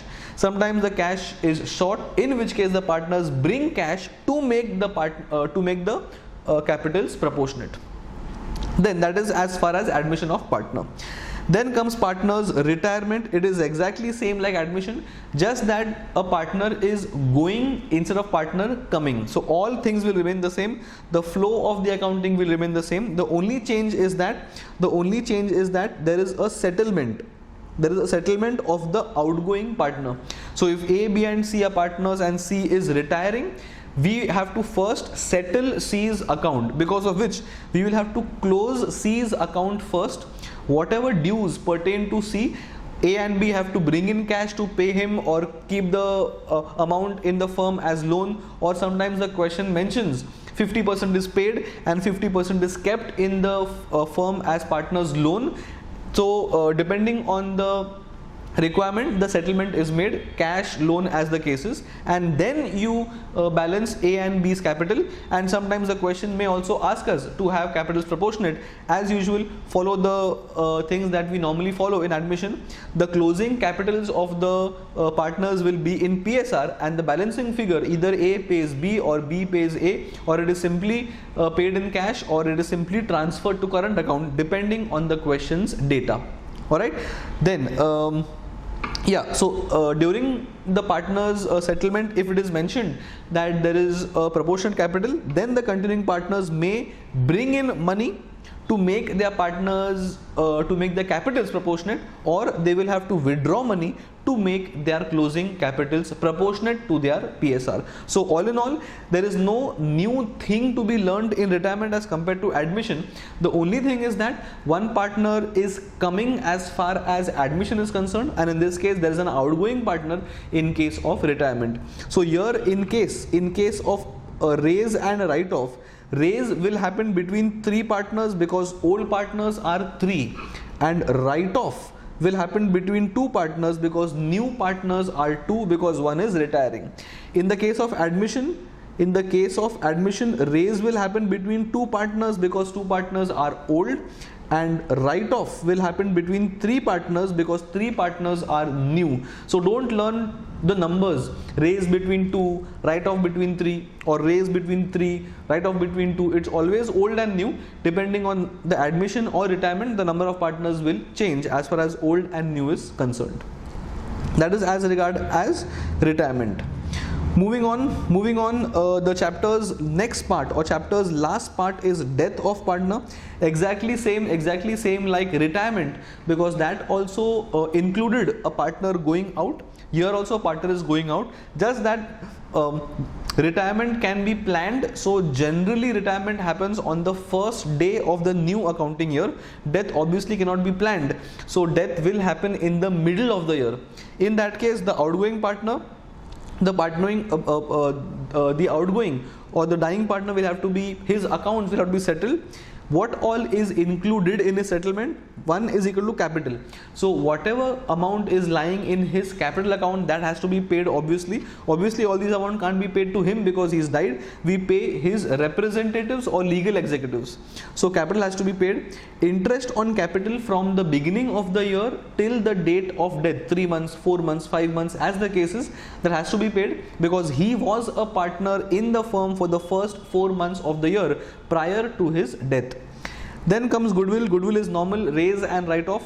Methods will be given to us in the question, so you simply raise and write off, or simply raise and give him the credit of his share of goodwill because he was a partner in the firm in the first 4 months, for example. So that has to be credited to the dying partner. Reval profit, reval losses, as usual. The firm will have to carry out an assets and liabilities revaluation. The revalued numbers will be given to us. All we have to do is give him his share in the revaluation profit up to the date of death. Profit share up to date of death. This is something new because generally retirement happens on the first day of the year, so we can't find profits of 1 day. In the case of death, if death has happened after 4 months, then he was a firm's partner for those 4 months. So whatever profits the firm has earned in those 4 months, his share has to be given to the legal executors of Mr. C or whoever has died. So that is his share in the profits. Any share in something called as joint life policy. The firm may take a joint life policy. So in the event of death, the firm is going to get the entire policy value. So whatever is his share has to be given to his legal executives. So all these are to be settled in case of a death of a partner.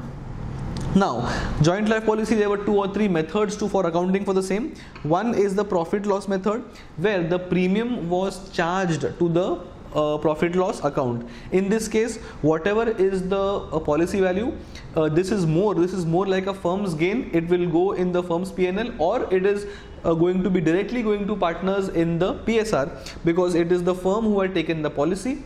Whatever is the premium was paid by the firm, that means everybody has paid the premium in their PSR, in which case whatever policy value is received goes to respective partners in the PSR ratio. Sometimes the premium is to be taken as an asset, in which case the premium content keeps on coming in the balance sheet as an asset, and some amount is written off so that the policy can be shown at surrender value. The amount that is written off comes in the P&L, which means the policy value is shown in the balance sheet asset side at surrender value.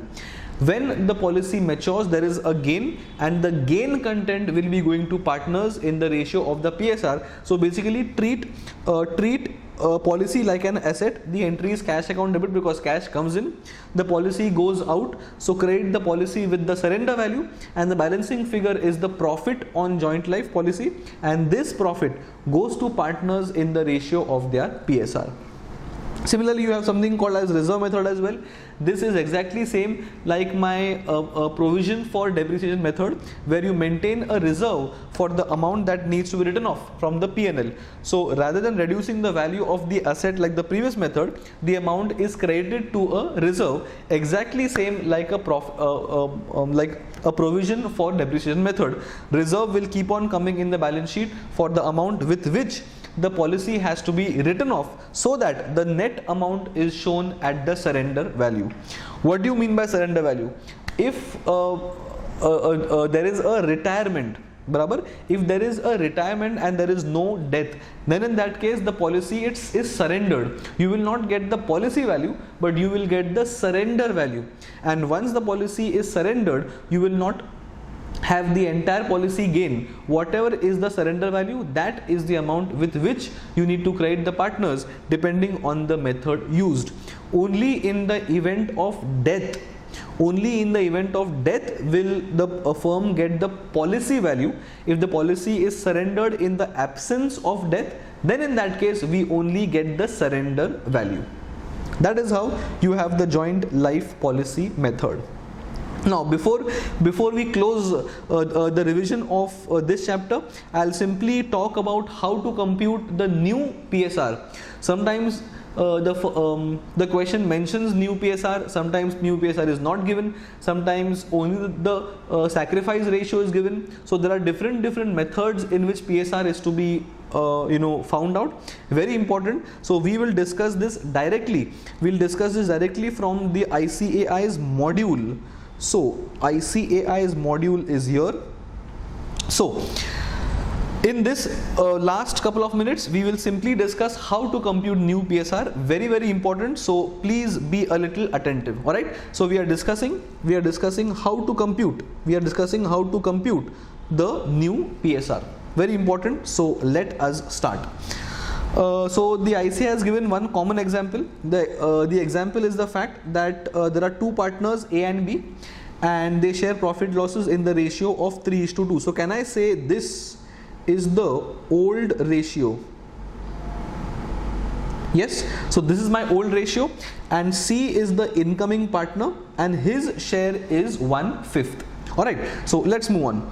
So case 1, when new partners share is given, but the question is silent about the sacrifice made by the old partners. In this case, whatever is the balance share, that is again shared by the old partners in the PSR. That's my assumption, which means if the new partner's share is 1/3, oh, they have given the example differently. Oh, the example here was different and the numbers here are different. So we'll take these numbers only. This is my old PSR and 1/3 is my new share, 1/3. Alright, so if the new PSR is 1/3 or new partner's share, then the balance shares appears to be 2/3. That 1 minus 1/3. This 2/3 is to be shared by A and B in the ratio of 3:2. That's 3/5 and 2/5. So 2/3 into 3/5 and the same 2/3 into 2/5. This is how you get the shares of the old partners, 4/15, 6/15, and 1/3 can be written as 5/15. That is what is the new PSR then? 6:4:5. This is how you compute the new PSR in case the sacrifice ratio is not given. It is to be assumed that the remaining share is shared by the partners in the ratio of their PSR, old PSR. Coming to case 2, hope the case 1 is clear. This is one of the most common methods which we have done in classroom section as well, where it is not mentioned that what is the ratio of sacrifice. Moving to case 2, when the new partner purchases his share from the old partners in a particular ratio. So here the question will mention what is the ratio in which the incoming partner is taking the shares from the old partners. Take an example. Two partners, PSR 3:2. New partner, the share is 1/3 and he gets 1/9 from A and 2/9 from B. So 1/9 and 2/9 appears to be 3/9, which eventually is 1/3. So it is mentioned what is the ratio, what is the sacrifice content. So we can find the new PSR by simply subtracting the sacrifice from the old ratio. For example, 3 by 5 was the old ratio of Mr. A and 1/9 is sacrifice made by A. So 3 by 5 minus 1 by 9, whatever cross multiplication happens, you get the new PSR or the new share in profits of Mr. A. Similarly, the old ratio of B was 2 by 5 and his sacrifice is 2/9. So 2 by 5 minus the amount of sacrifice will give us the new share in profits of Mr. B. Since the common number or the common denominator is 45, we will try and express the new partner share also in terms of 45. So 1/3 is into 15. So 15 by 41 new PSR 1/9. So we'll do it 1/9. Oh yeah, 3 new C's new share is 1/9. C's new PSR is 1/9. No, something is wrong out here. 5 by 45. What is into third? 15 by 45. 1/3. 1/3 share in the future profits. Something is wrong out here. 22 is to 8. 22 is to 8 is to 5 is 35. Something is wrong for sure. 3 by 5 minus 1 by 9, 27 minus 5, 27 by 45, 8 by 45. Oh yeah, this is 15 by 45. This is wrong. This is wrong because his share is 1/3. Expressing 1/3 in terms of 45, we'll do into 15 and into 15 appears to be 15 by 45. So the new PSR is 22 is to 8 is to 15. The ICS study mat appears to be having some mistake. So this is how you find the new PSR. 22 is to 8 is to 15. 22 plus 8 is 30. 30 plus 15 is 45. And 15 upon 45 is 1/3. And that corresponds with 1/3. Alright.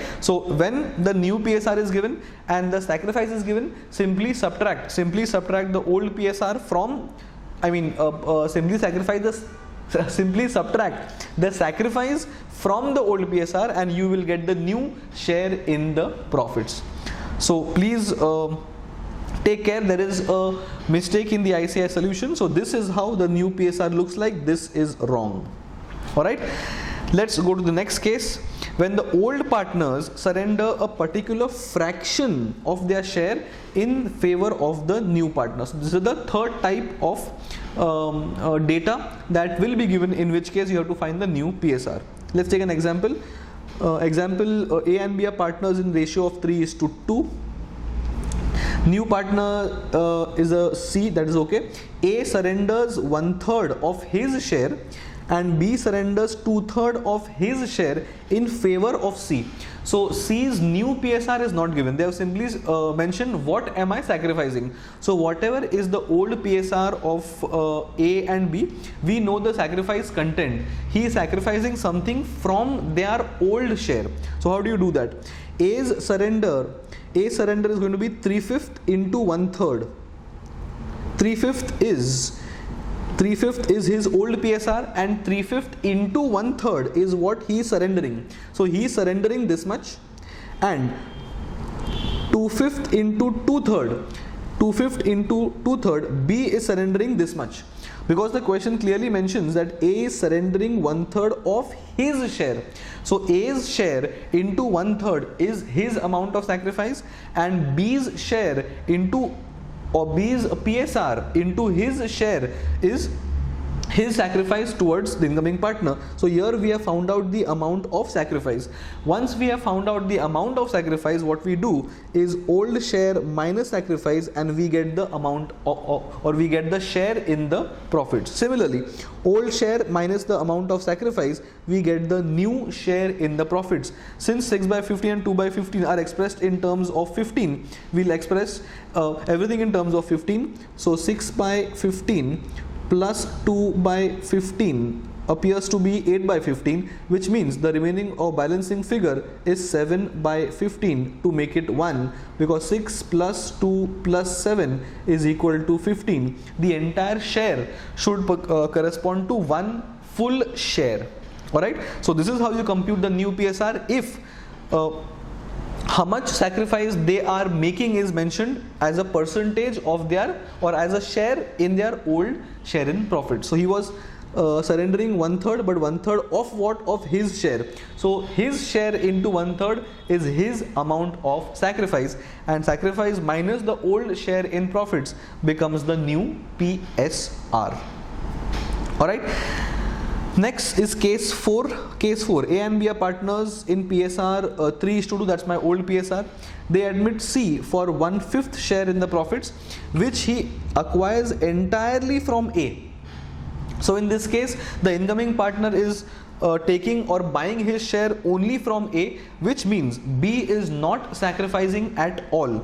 So whatever is the sacrifice content, that is made by A. So A's PSR minus 1/5 is flat computation of A's new PSR, and B's PSR will continue to remain the same as it was before the admission. So old minus 1/5. So old is equal to 3/5 minus 1/5 is the amount of sacrifice, and that is how you get the value of the new share in profits. Since B has not sacrificed, his share remains the same at 2/5. So his old PSR was 2/5, the new PSR is also 2/5.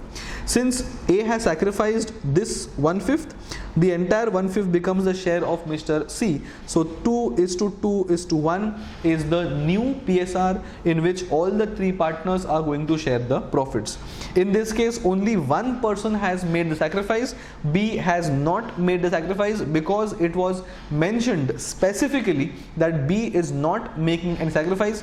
The entire share of the incoming partner is acquired from only Mr. A.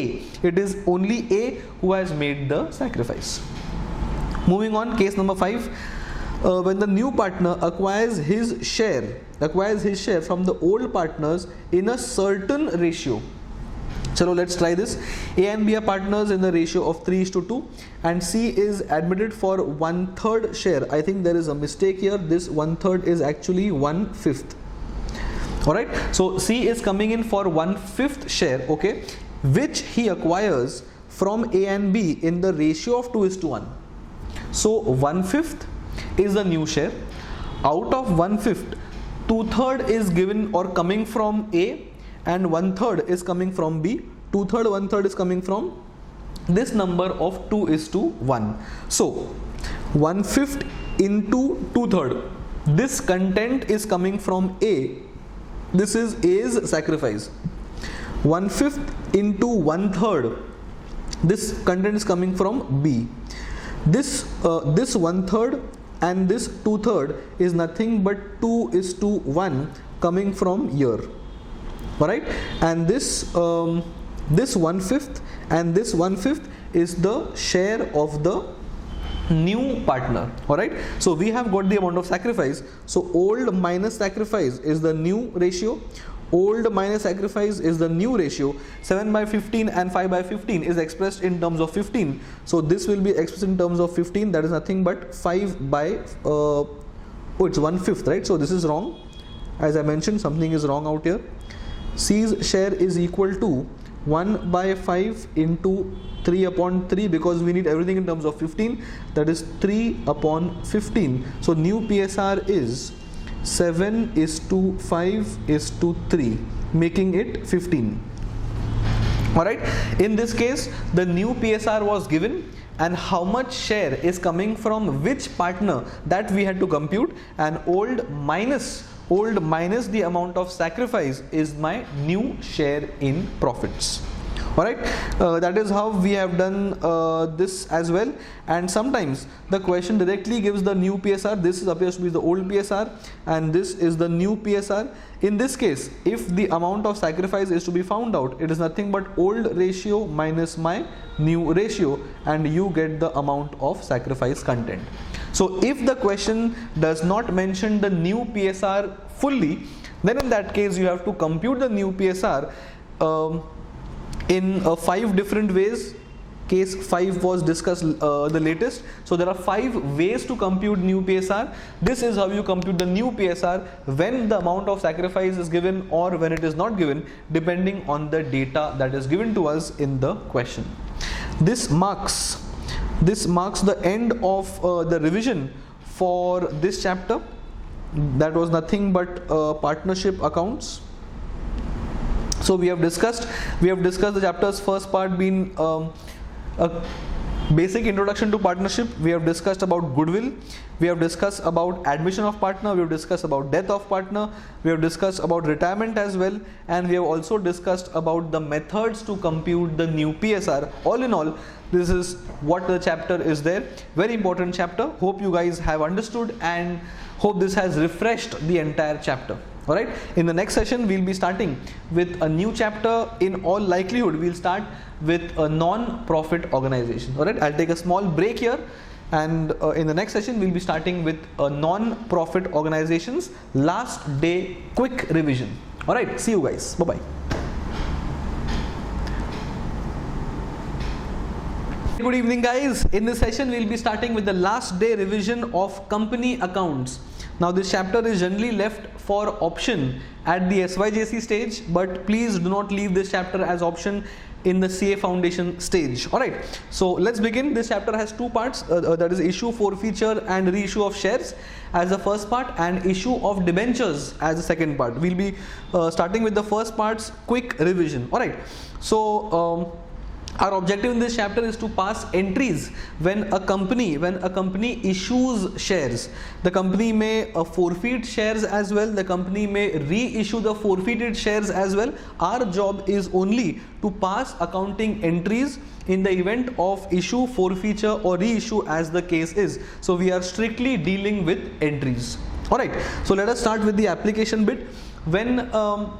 When the company wants to issue shares, it has to first, the investors being general public, banks as the cases, they will have to apply for the shares.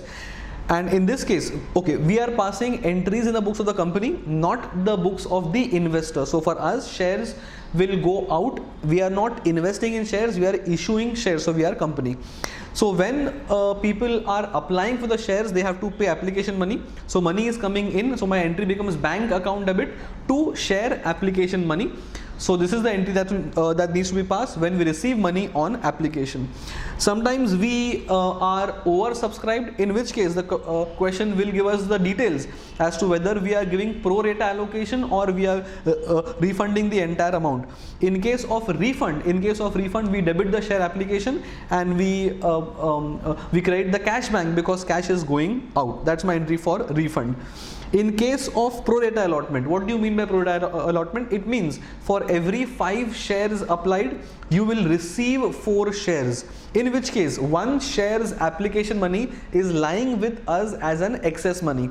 So generally, we will not refund this amount. We will adjust this 1 share's application money in the later stage of allotment or first call or second call as the case is.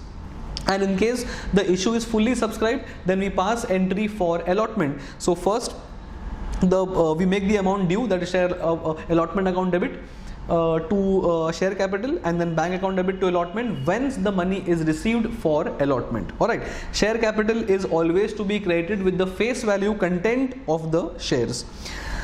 Then sometimes we have calls in arrears. Now sometimes during the first call or second call, first we make them our debtors, so we debit the first call or we debit the second call, that is debiting the entire lot of investors and to equity share capital. This is making the amount due. Once the amount is received, we pass the entry bank account debit to first call, second call as the case is to close those accounts. If some calls are in arrears, we will receive only net amount, or we will not receive some amount on 1 share, 2 shares, 10 shares as the case is. So in this case, we debit the bank with what money is coming in, and then the amount which has not come is transferred to something called as calls in arrears ka ledger, and on calls in arrears the company is going to receive 10% interest from the investor in the absence of information, or if the question simply says interest is charged, then 10% is to be applied because that is what the company law suggests. And then we close the first call, second call as the cases.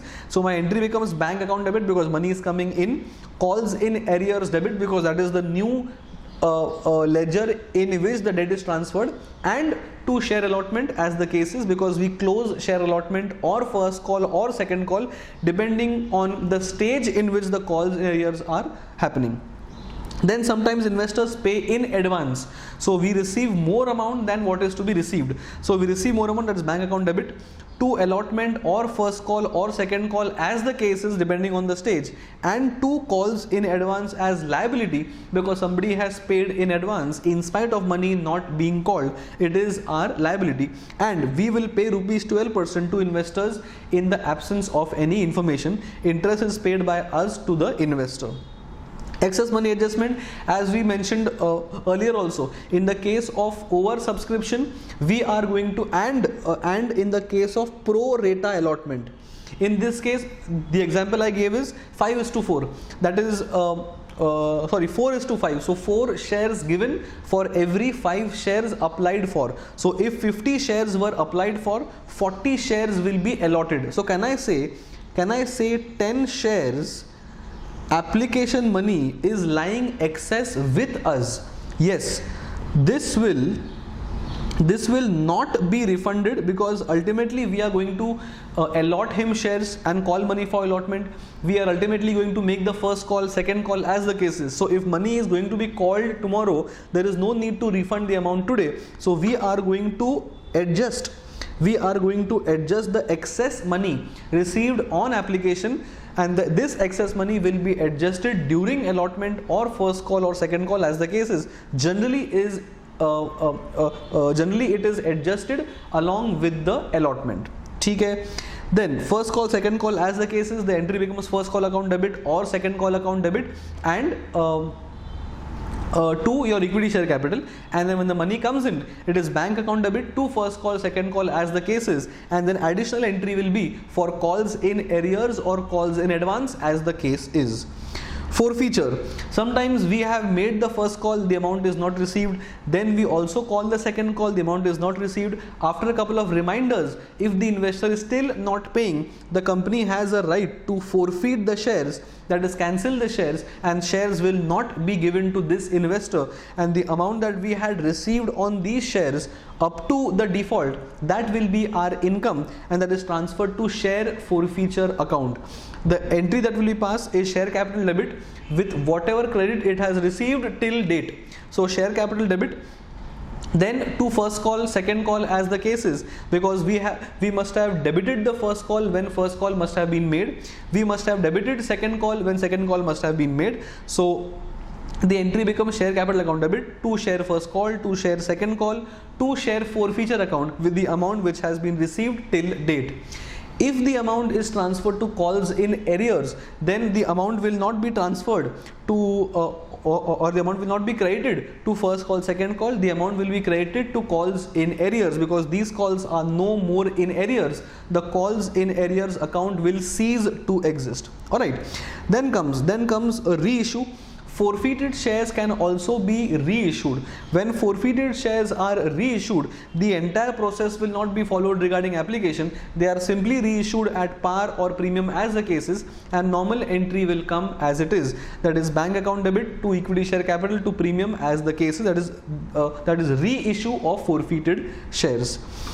Transfer to reserves. Now, as per company law, the shares cannot be issued at a discount.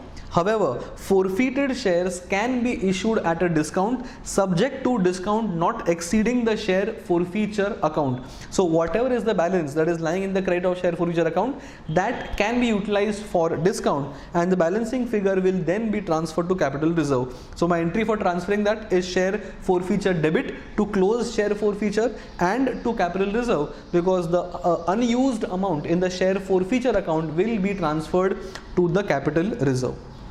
Now this was a normal entries as far as issue of shares is concerned.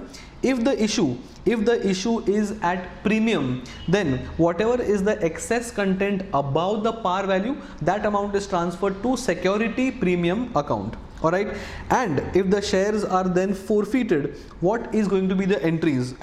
As I discussed, share capital will be debited with the face value content, whatever amount has been credited till date, that amount will be debited because now we are forfeiting the shares, we are cancelling these shares. To share allotment, to share first call, to share second call, depending on which ledger we had debited during the allotment, first call, second call, as the case is. If amount is not transferred to calls in arrears, then we'll use 1, 2, 3, these ledgers. However, if the amount was transferred to calls in arrears, then in that case we are only going to use calls in arrears account instead of 1, 2 and 3, and my entry becomes share capital account debit, 2 calls in arrears with a combined amount, and then 2 share forfeiture. This is our income. Whatever amount was paid by the investor till date, that is the company's income. So this is my share forfeiture income account. Alright. Transfer to reserves, whatever is the balance in the share forfeiture account after I reissue the forfeited shares, that amount will be transferred to capital reserve. However, only the proportionate amount will be transferred. What do you mean by proportionate amount? Suppose 10 shares were forfeited. Suppose out of 10 shares, 6 shares are reissued. Can I say 60% of the shares are reissued? Yes. So only 60%. Only 60% content has been used for reissue. So only this part which has still not been used for discount, that will be transferred to share forfeiture. The remaining share forfeiture on 4 shares will not be transferred to the cap reserve account, because the 4 unissued shares or not reissued shares can still be reissued tomorrow at a discount. So I need that share forfeiture account to use the discount tomorrow. So I would say it is only the proportionate amount that needs to be transferred to cap reserve account. Take an example. Suppose I had collected maybe rupees 4 on all the 10 shares. Can I say 10 into 4, that is 40, must have gone to share forfeiture account. Out of these 10 shares, 6 shares have been issued at a discount of rupees 1. So can I say 1 rupee discount has been used up? So can I say 6 shares and 3 rupees?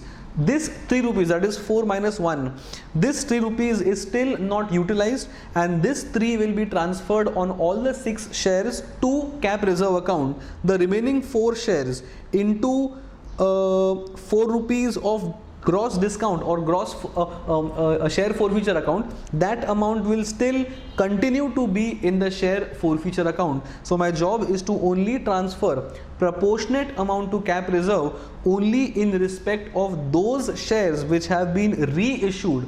The non-reissued shares, share forfeiture corresponding amount need not be transferred to cap reserve. Alright, this was a quick revision of all the entries which are pertaining to company accounts first part, that is issue, forfeiture and reissue of shares. Alright, moving on, the chapter second part is concerned with issue of debentures. Now debentures is nothing but a loan, a long-term loan on which interest is also paid by the company. In the case of shares, dividend may or may not be paid, that is company's option, but in case of debentures, it's a long-term debt, interest will be paid every year irrespective of profit or loss or etc. Alright, again the same thing, shares, like the way shares can be issued at par, premium or discount. I mean, shares can't be issued at discount, but it can be reissued at discount. Similarly, debentures can also be issued at par or premium or discount, and generally the debentures are redeemable or it is payable after X number of years, and the redemption can either happen at par or premium or discount in case the debentures are issued at par. Similarly, if the debentures are issued at discount, the redemption can again happen at par or premium or discount. Again, if the debentures have been issued at a premium, then the redemption can again happen at par or premium or discount. So all in all, there are 9 cases 9 cases of issue of debentures and redeemable at par, premium or discount. Now again, our objective in this chapter is only to pass entries during issue of debentures. We are not passing entries during redemption. Alright, so our job is only to focus on the term issue of debentures. Alright, now the issue of debentures, as I said, can happen at par or premium or discount. But generally, I am saying generally, the redemption is generally never at discount. And in case the forfeiture, sorry, in case the redemption of the debentures is at a discount, then it is a future income. As per conservatism, we are not supposed to pass any entry now for future expected income, because it is against the principle of conservatism. So as far as we are concerned, if the debentures are redeemable at a discount, no entry is to be passed as far as discount is concerned. Alright, now let us discuss the first. So basically there are 6 cases that we are going to discuss: issue at par and redeemed at par or premium, issue at discount, redeemed at par or premium, issue at premium, redeemed at par or premium. Because anyway, discount entry is not to be passed right now, so we are completely neglecting that situation. Alright, what is the entry when shares are issued at par and redeemable at par? So if the shares are issued at par, it is again the same thing, bank account debit to debenture. I mean, I must have used the term shares by mistake. It is debentures, because we are discussing debentures. So if the debentures are issued at par and redeemable also at par, so bank account debit, because money is coming in, to debenture application, and debenture application account debit to debentures, and again I will use the debentures face value because issue is at par. And since the redemption is also at par, no entry is to be passed as far as redemption is concerned, because we are only passing entries for issue.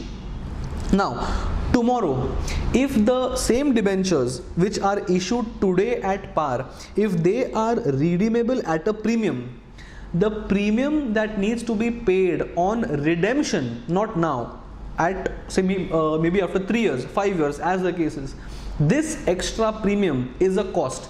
And as per conservatism, my job is to pass entry for the cost as well. I mean, make a provision or pass entry for the cost, because this is a cost of future. As per conservatism, book the cost now. So this premium is our cost.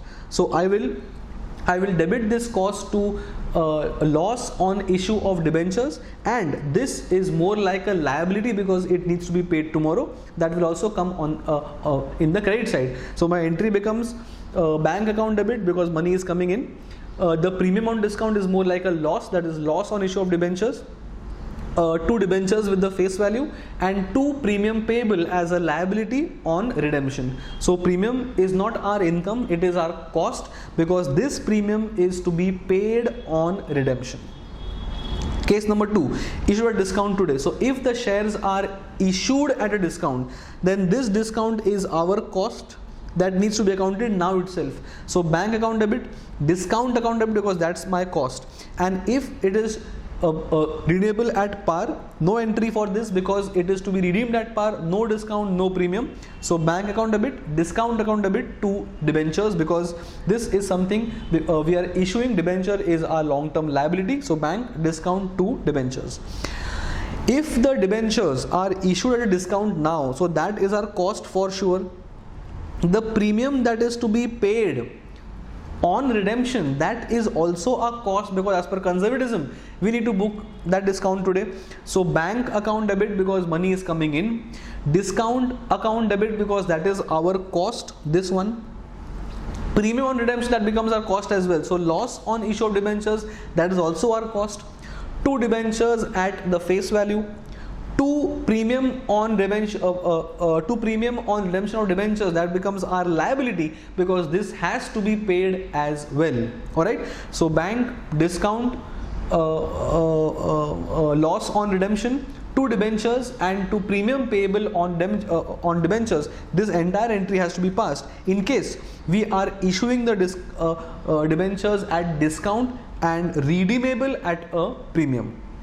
Then issue at premium. So if we are issuing at premium, so bank account debit because money is coming in, 2 debentures and 2 security premium because the issue itself is at a premium. Okay, that becomes the entry in case of issue at premium. Suppose it is payable or redeemable at par, then no additional entry because we are paying at par itself. Suppose we are paying at a premium, so bank account debit because money is coming in. This premium is our cost, so it is loss on issue of debentures. 2 debentures because debentures are going out, 2 SP because issue was at a premium, and 2 premium which is payable on redemption, that becomes our liability, and that's our entry in case we are going to redeem the debentures at a premium and they are also issued at a premium. This premium is our income because we are issuing at a premium, and this premium is our cost and liability because cost today and liability tomorrow. As per principle of conservatism, we are supposed to book a cost today itself. Alright, as we discussed, these discount will not have any effect in the entries because it is against the principle of conservatism. Alright, these are the 9 cases, but we have discussed entries only for 6 cases because 1, 2 and 3 there is no entry that needs to be passed today, and we are only passing entries today for issue of debentures. Alright, then sometimes the debentures are issued for a consideration other than cash in case of asset purchase something. Then in that case we may have to find out the number of shares or the number of debentures as the case is. In that case, the purchase consideration is to be divided with the par value or the premium value or the discount value of shares or debentures as the case is, and we will get number of shares. Once we get number of shares, we will then pass an entry depending on the number of shares or number of debentures as the case is. Since we are doing issue of debentures, we will discuss number of shares. We will not discuss number of shares, but we will discuss number of debentures. And in case shares are issued for a consideration other than cash, the same thing has to be used, the purchase consideration upon the par or the premium value of the share. Then last concept in this chapter, treatment of discount on issue of debentures. Whatever is the discount that had been given at the time of issue, that discount or that cost on the issue of shares has to be written off, has to be spread over the life of the debentures, and that is nothing but 3 years, 5 years, 10 years as the cases. There are 2 sub cases.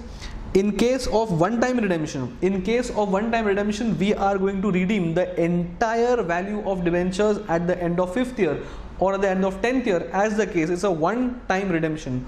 In this case, the entire discount will be spread equally over 5 years or 10 years as the case is, because the amount outstanding at the end of every year is constant, because we are not repaying the debentures year on year.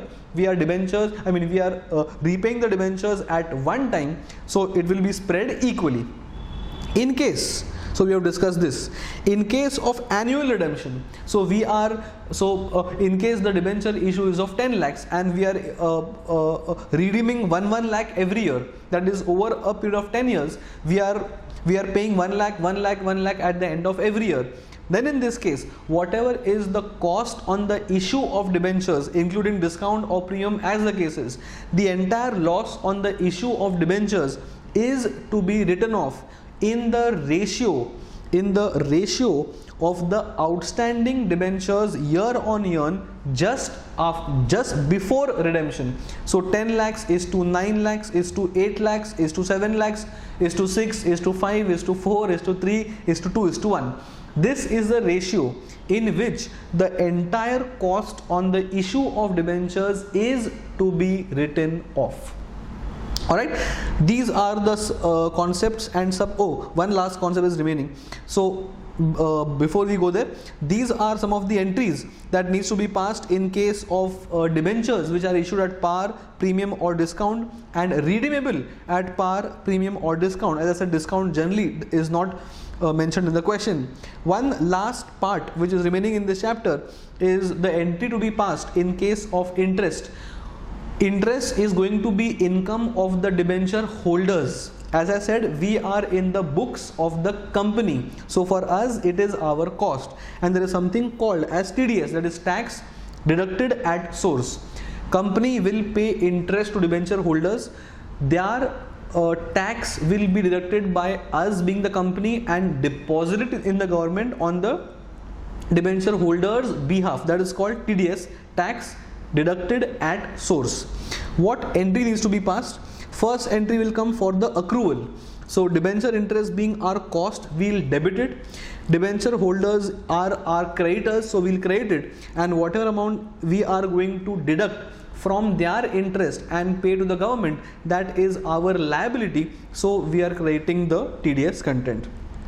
Then comes the entry for payment. So debenture holder account debit, whatever amount needs to be paid, we will debit that. TDS we'll deposit in the government, and then to bank, because we are making the payment. The net amount will be paid to debenture holder. The interest content, the tax content will be paid to the government, and then to bank, because we are making the payment. At the end of the year, we will transfer the interest to PNL, that is PNL account debit to interest, because interest is our cost. It will have a debit balance. So to close the ledger, we are going to credit it and debit PNL, because the cost is ultimately going to be transferred to PNL. Alright, these are the entries that needs to be passed in case you are required to pass entries as far as the interest component is concerned. Interest, note, it is our cost, we are company. Interest is the income of the debenture holder whose investment is in debentures. Apne liye, for us, debenture is a long-term liability having a fixed rate of interest, maybe 10%, 8%, as the case is. Alright, this was a quick revision of company accounts part 1 and part 2. Part 1 was issue of shares, forfeiture of shares and reissue of shares, and part 2 is only issue of debentures. We are not going ahead with the entries that need to be passed during redemption. We are only passing entries during issue. And this was a quick revision of company accounts as well. See you guys in the next video. If I'm making something, I'll let you guys